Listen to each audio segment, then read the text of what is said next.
today I decided to head out in my CBR125. It's a bike I got a few years ago. It's pretty rare to find these in Canada. It was a used bike, but it only had about 3,000 kilometers on it, which was ridiculously low. So I thought, well, I'll get a bike, sell my car, because I should be getting a lot better fuel mileage in the car. Plus, I was hoping that I didn't run into any major car bills, because that would definitely have put a crimp on getting a motorcycle. So got rid of the car, got a much more economical bike to ride around. Since I'm retired, I just go out and for a few hours in a day and decided to try some of these backcountry roads around Calgary area here. So right now I'm heading east from Airdrie on the Yankee Valley Blvd, I believe it's called, heading over to Highway number 9, and then I'll be heading south on Highway 9 and coming back on the 564 into Balzac.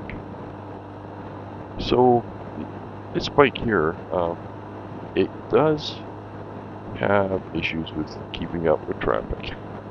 It's only a 125. And right now I'm cruising along with a little bit of a tailwind at 80 kilometers an hour, which is the speed limit.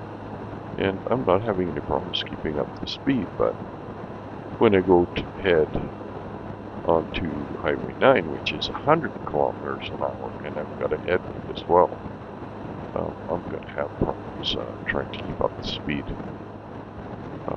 The thing about the CBR is it's got quite a high red line. And so the power band starts around 7,000 and the maximum torque is at about 8,500.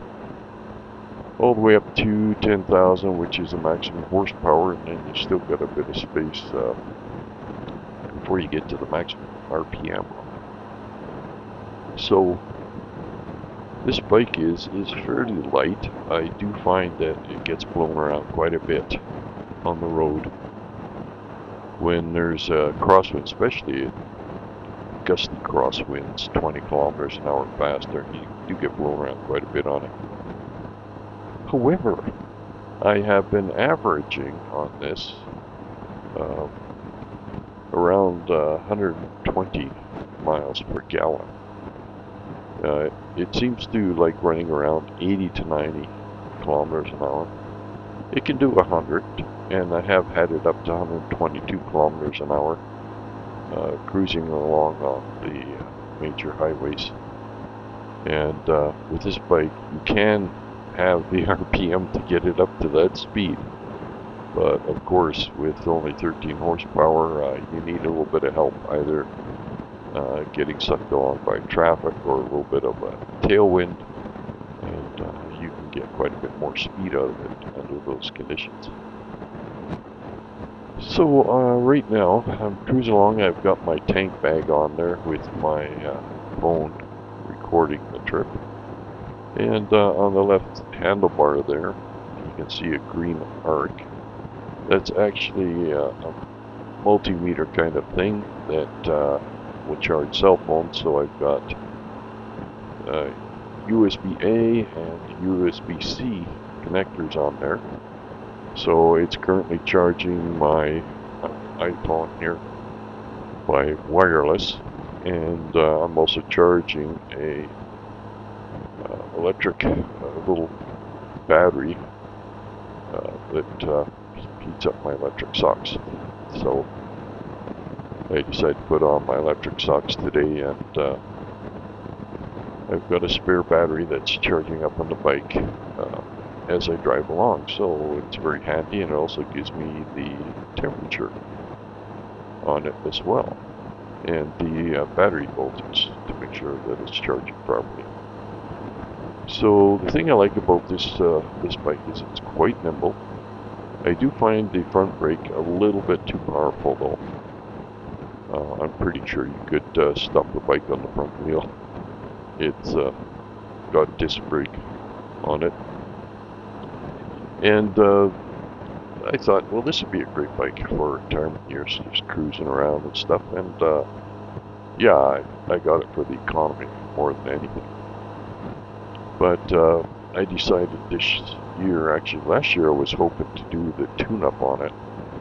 And I took it to a dealer, paid $400. They called me back a couple hours later and said, oh, the tune-up's done. I said, that's impossible. The bike has to sit overnight and cool off before you can do the valves in the morning. Well, the dealer didn't want to do that. They changed the air filter and did some other stuff on the bike and charged me $400 for not doing what I asked them to do. And this who found out this year why.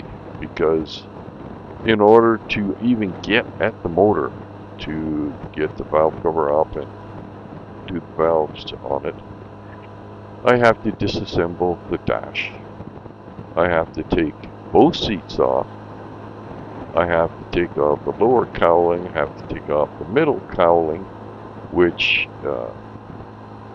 there's a trick to actually getting it off because it just hangs on there. Once you take all the bolts and everything else off, it just doesn't want to come off. So I fortunately found a trick to getting that to come off so that I could actually get in there. Then I had to tilt the radiator forward, and it's such a tight fit in there that I had to get a special wrench to get the cylinder head bolts off. And since I hadn't done a tune-up on a bike myself for a long time, I got a mechanic to come down and check and make sure I got the valve gaps right on it. So I learned a bit from that and feeling a lot more comfortable in doing it. However, the fact that you have to take the bike entirely apart just to get at the motor is absolutely insane. I can see why some shops want to charge me $700 to do a tune-up on it, because you basically have to haul the whole bike apart, which is just absolutely crazy. So on this ride here today, like I said, I got a little bit of tailwind, and the bike is cruising along quite happily at 80 kilometers an hour, which is the speed limit. And so I'm having quite a good time on this particular part of my trip today. And the thing that I really like about this bike is it's so economical to run, with getting well over 100 miles per gallon on it. It's got a 2-gallon tank, and it comes with a fuel gauge on this bike and a water temperature gauge as well. You definitely do have to rev it up very high once you start getting up to highway speeds.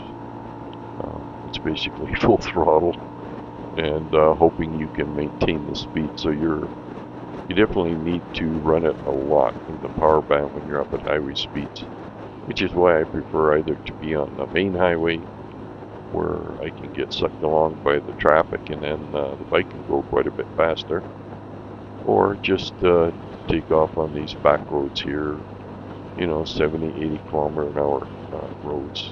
It's well suited for that, just for putting around. And yeah,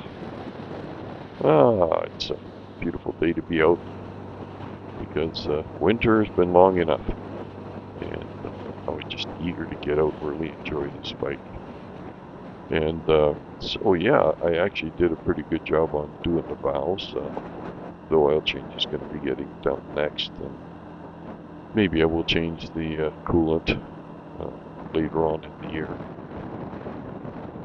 So the oil, the procedure for doing the oil, I got to take off the drain bolt on the bottom, and then if I want to clean the screen, the oil screen, because it doesn't use a filter, then I have to take the side of the engine apart. So I think this is the kind of bike that was designed by Honda to make their jobs money, because it is such a pain to work on.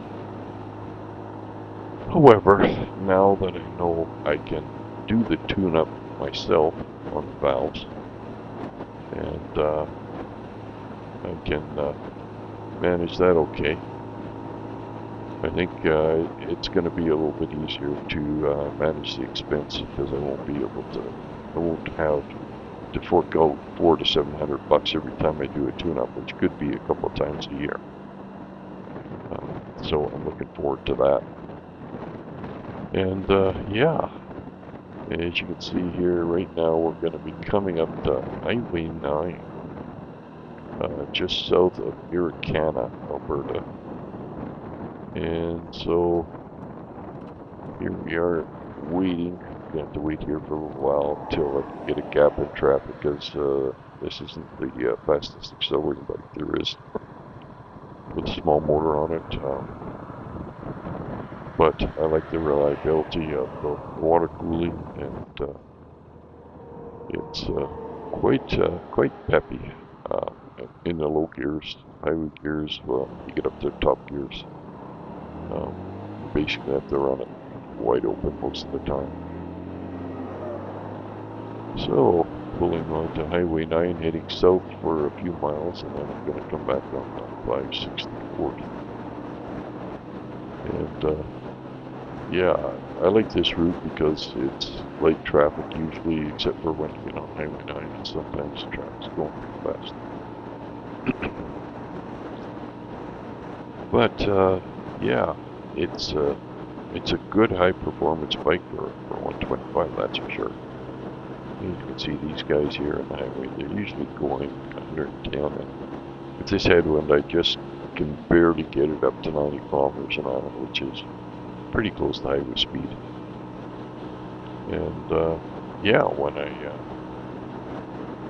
I had that tailwind with me, it was no problem doing the 80. So it depends a lot, the top speed on this depends a lot on having the right conditions.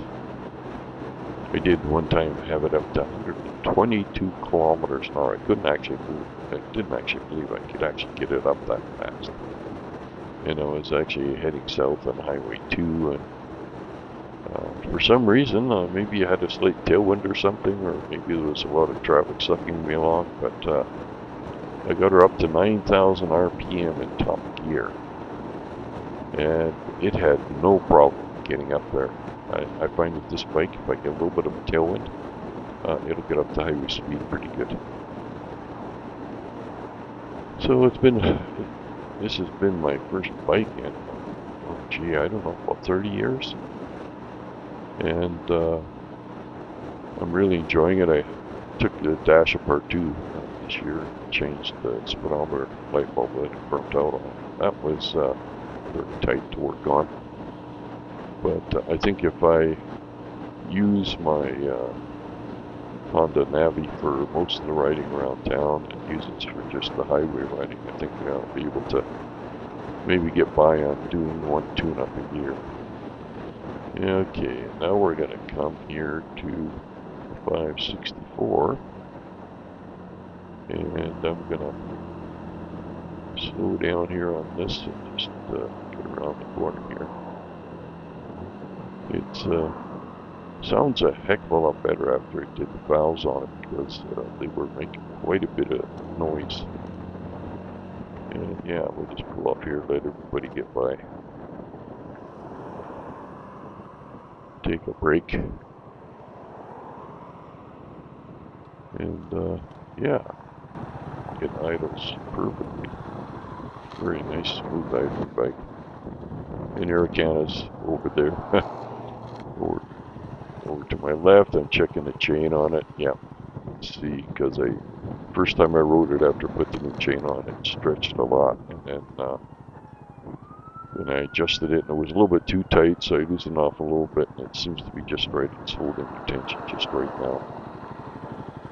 So yeah, I'm actually quite happy with this bike. It suits my purpose. I got a tank bag, I got a trunk bag for carrying my helmet on, and yeah, nice little bike. It's very economical for my retirement years. So that's the end of my ride today. Hope you enjoyed it, and get out there and keep the rubber side down. It's time of the year to get back on the bike.